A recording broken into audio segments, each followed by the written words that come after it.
Welcome.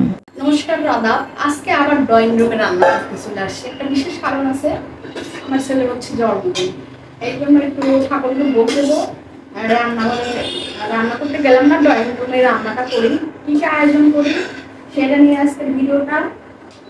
আয়োজনটা দেখতে হলে তো আমার সাথে থাকতে হবে।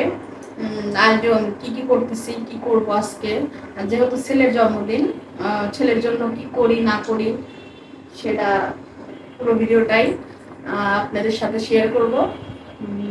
সন্ধ্যা থেকে শুরু করলাম রান্নাবাড়ি, দেখি কত কি করা যায়, ছেলের জন্য কি কি আয়োজন করা যায়।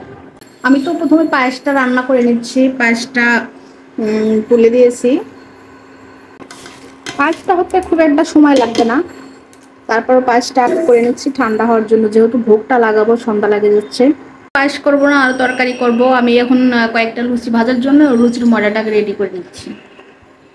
যে ময়দা অলরেডি আমি নিয়ে নিচ্ছি, ময়দাটা এখন মাখায় নেই, সব কিছু মেখে মুখে রেডি করে নিয়েছি। দেখেন ময়দাটা মেখে রেখেছি, পায়েসটা হয়ে গেছে।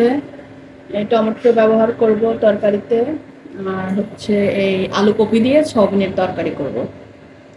আর এখানে হচ্ছে আমি তেলটা চুলায় দিয়ে দিছি লুচি ভাজার জন্য।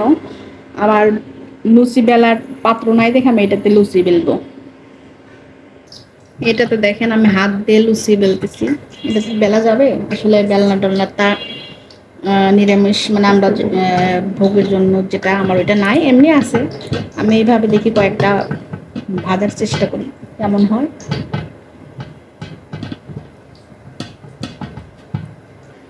আসলে এইভাবে তো বেলা সুন্দর হয় না, তারপরেও দেখি ভাজার চেষ্টা করি। একটা দিছি কিন্তু খুলতেছে না, আসলে বেলনা দিয়ে যেভাবে বানানো যায়, বেলনা টলনাতে হাত দিয়ে তো আর হয় না। একটা হচ্ছে চ্যাকটা চ্যাকটা। যাই হোক, একটা নিরামিষের জন্য বেলনা টলনা কিনতে হবে। যেরকমই হয়েছে সেটা নিয়ে এখন খুশি থাকি, কারণ আর কি করা যাবে, যেহেতু বেলনা টলনাটা কিনি নাই। সংসারে আসলে কেনার কত কিছুই থাকে, কিনতে কিনতে মানে কোনটা কখন কেনা হয় না না হয়। রান্নাবাড়ি তো মোটামুটি শেষ, এখন ভোগটা লাগাবো। আর ছেলে কোচিংয়ের কাছে, কোচিং থেকে আসলেই জন্মদিনটা কিভাবে আমরা অনুষ্ঠিত করি তোমাদের সেটা দেখাবো।